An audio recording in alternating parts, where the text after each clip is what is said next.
Narco test, permission granted. Kind of you sir.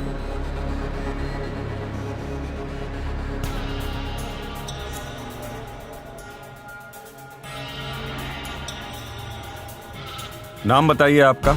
मेरा नाम lieutenant colonel Prasad Purohit है। आप किस संस्था के साथ काम कर रही हो? मैं अखिल भारतीय विद्यार्थी परिषद की महामंत्री हूँ। मैं इंडियन आर्मी में लेफ्टिनेंट कर्नल हूँ। विश्व हिंदू परिषद दुर्गा वाहिनी की मुखिया हूँ। मालेगांव बम विस्फोट में कौन कौन शामिल था? मालेगांव बम ब्लास्ट की पूरी जिम्मेदारी मेरे ऊपर थी और 3 लोग थे उसमें शामिल। दहशतवाद और आतंकवाद बढ़ाना क्या ये देश के खिलाफ नहीं है? ये इंडिया हमारा देश नहीं है। हमें आर्यवर्त ब्राह्मण राष्ट्र का निर्माण करना है। ये काम आप कब से कर रहे हो? हमने 2002 से इस बम ब्लास्ट का नियोजन किया था। बम ब्लास्ट और आतंकी हमले मुस्लिम संगठन नहीं बल्कि हम करते हैं। खुद बम ब्लास्ट करते हो और इसका इल्जाम मुस्लिम संगठन पे क्यों लगाते हो? एक तो हमें पुलिस से बचना है और दूसरा हमें मुसलमानों को देशद्रोही साबित करना हमारा काम है। इस बम ब्लास्ट में कितने संगठन शामिल हैं? सनातन अभिनव भारत, अखिल भारतीय विद्यार्थी परिषद, विश्व हिंदू परिषद, ये इसमें शामिल हैं। ये करने के पीछे आपका क्या मकसद है? 2024 में हमारा सपना आर्यव्रत ब्राह्मण राष्ट्र लाना है। भारतीय संविधान खत्म हो जाएगा और मनुस्मृति का ब्राह्मण राज्य शुरू हो जाएगा। जय आर्यव्रत ब्राह्मण राष्ट्र।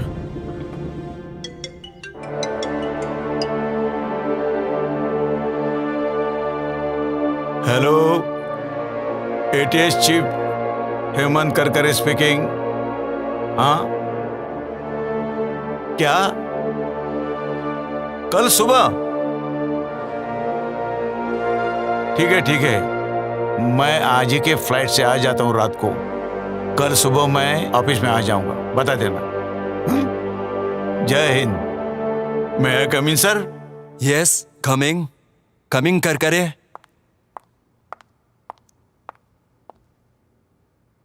Good morning sir. Good morning, sit down please. Thank you sir.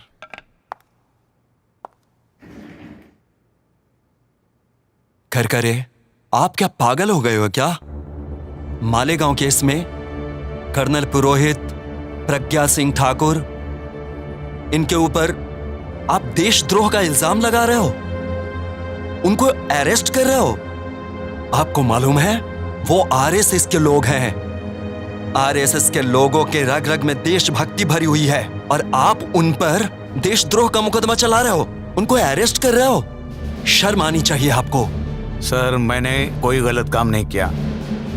मेरे पास उनके खिलाफ पुख्ता सबूत है सर। दिमाग ठिकाने पर नहीं है आपका।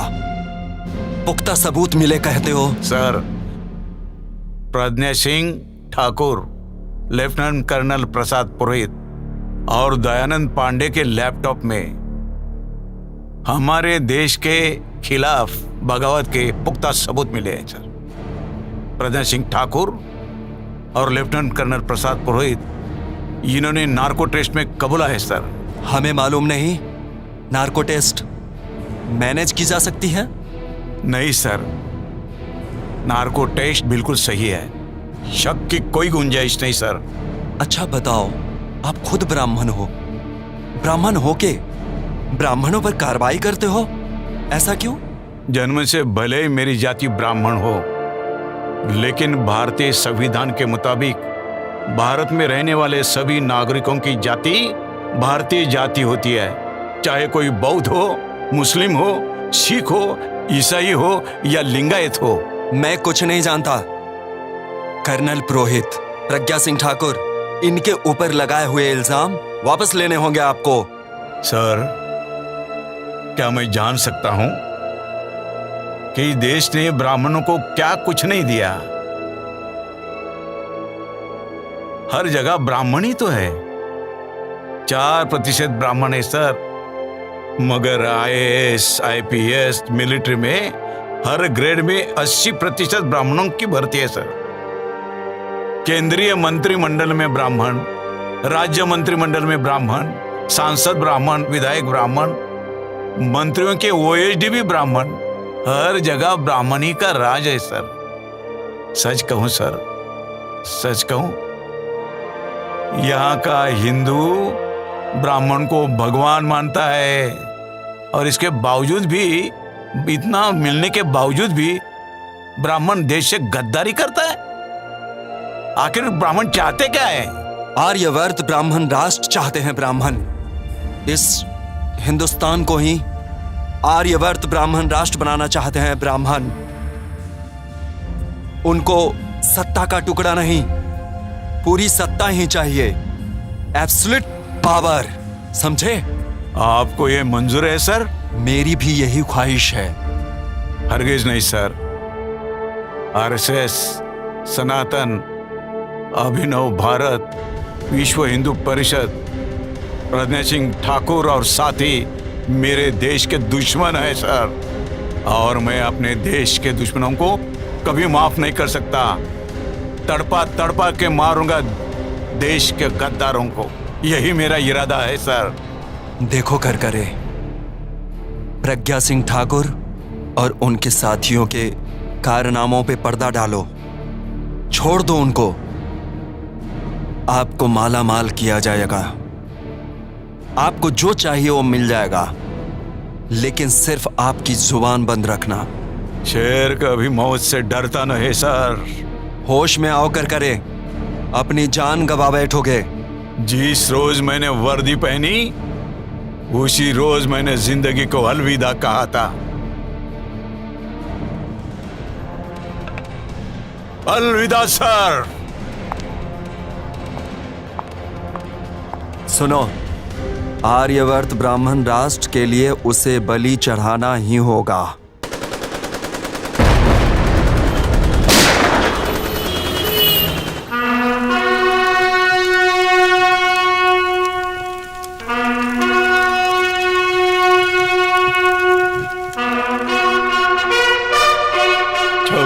नवंबर 2008 26 नवंबर 2008 में मैं आपके लिए शहीद हो गया, और मैंने आपको आगाह भी किया था कि आरएसएस, अभिनव भारत, अखिल भारतीय विद्यार्थी परिषद, विश्व हिंदू परिषद, सनातन, ये सब हमारे राष्ट्र के शत्रु है, दुश्मन है।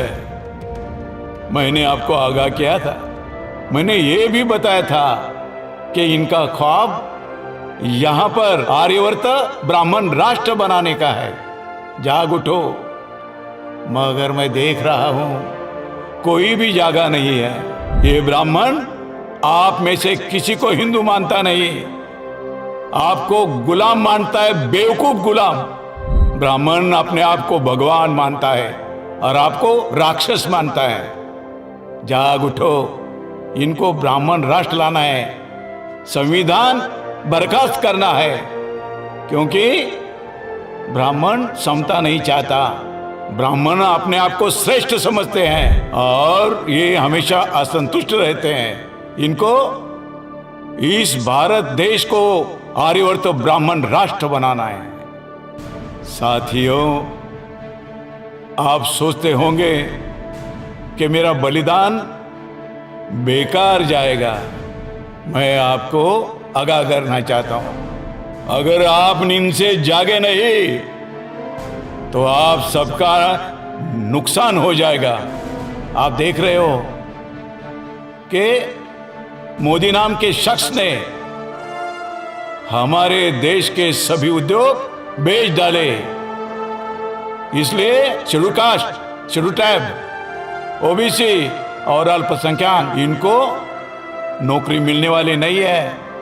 उनकी अगली नस्ल भिखारी होने वाली है। जागो, अभी समय ये कह रहे हैं आपकी बार 400 पार। मैं तो कहूंगा, आपको कसम दिलाता हूं, जब भी कोई बोलेगा आपकी बार 400 पार, तो आपने कहना है कि आपके बार 100 जूते मार। हमको हमारा देश बचाना है, और आरएसएस के समय जो भी है वो हमारे देश के दुश्मन है। यहाँ schedule caste, schedule tribe, OBC Buddhist, Muslim, Christian, Sikh और लिंगायत ये सब इस देश के मालिक है। और इस देश के मालिक कभी देश से गद्दारी नहीं कर सकते। गद्दारी करने वाले ये सभी लोग हैं। इन सभी लोगों से सावधान रहना है, यही मैं कहता हूं। 2024 को जागो। मैं जाग उठा, मैंने जगाने की कोशिश की, बलिदान किया। अब आपको बलिदान नहीं करना है, आपको सिर्फ बटन दबाना है और बीजेपी के खिलाफ वोटिंग करना है। हमारे देश को बचाना है, हमारे संविधान को बचाना है। इनकिलाब जिंदाबाद, इनकिलाब जिंदाबाद, संविधान जिंदाबाद, संविधान जिंदाबाद।